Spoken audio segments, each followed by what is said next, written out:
I've recently been watching another YouTuber who bought his first classic motorcycle, and it reminds me just how different living with a classic bike is compared to owning a modern one.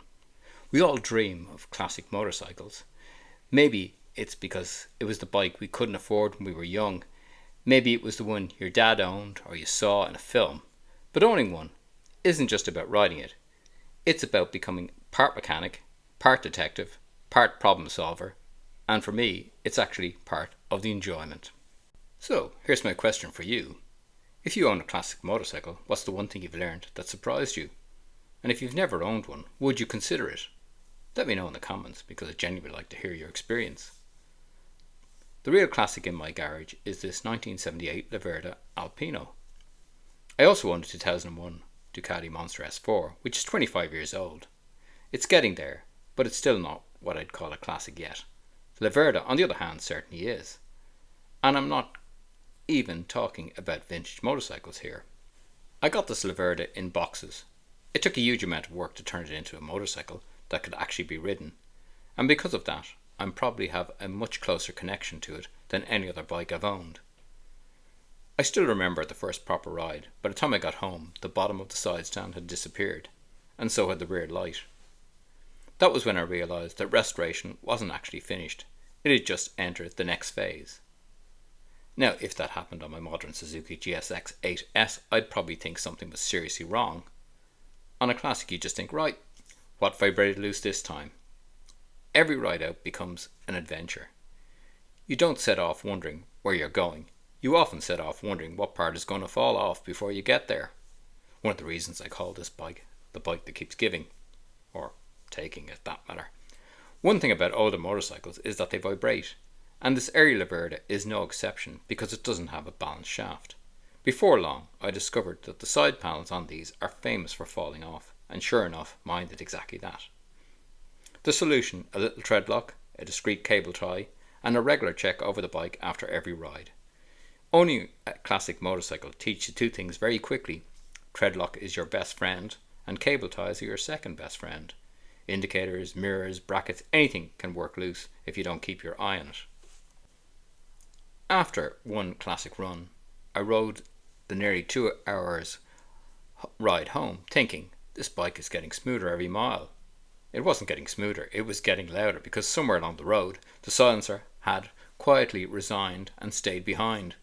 Only when I parked it up and did my normal look around did I realise the silencer had completely disappeared somewhere on the journey home. I never noticed the thing. So now there's a small safety cable from the frame to the silencer. Hopefully I won't be buying another exhaust because I've decided to part company with the bike. Owning a classic is full of little moments like this. It's all about solving problems. Sometimes you're repairing something, sometimes you're modifying it, and sometimes you're making parts because the replacements simply don't exist anymore. Almost every part on this Laverda has either been repaired, adapted or redesigned. It has a modern electronic ignition because the original system wasn't particularly reliable. The rev counter came from a Motor Guzzi. The speedometer is GPS because it could never find a mechanical one with the correct drive ratio. The front forks are from a Ducati Panta because the bike came without any. Even the air filter had to be made because the originals are almost impossible to find. You spend half your life looking for parts. The other half is trying to remember where you put the parts you bought a few years ago because you knew you'd need them one day.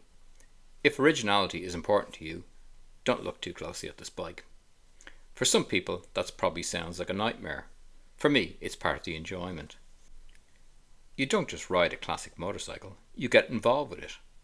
You learn how it works, you understand its little quirks, and over time it becomes your motorcycle rather than just another machine. And then there's something else that you don't get with most modern bikes. Every time I park Laverda, someone comes over for a chat. Someone tells me that they've owned one, or they've never seen one before. Someone remembers seeing one in a showroom. Younger riders ask what it is. It starts conversation wherever it goes, and that's something I really enjoy. Don't get me wrong, if you want reliable transport, buy a modern motorcycle.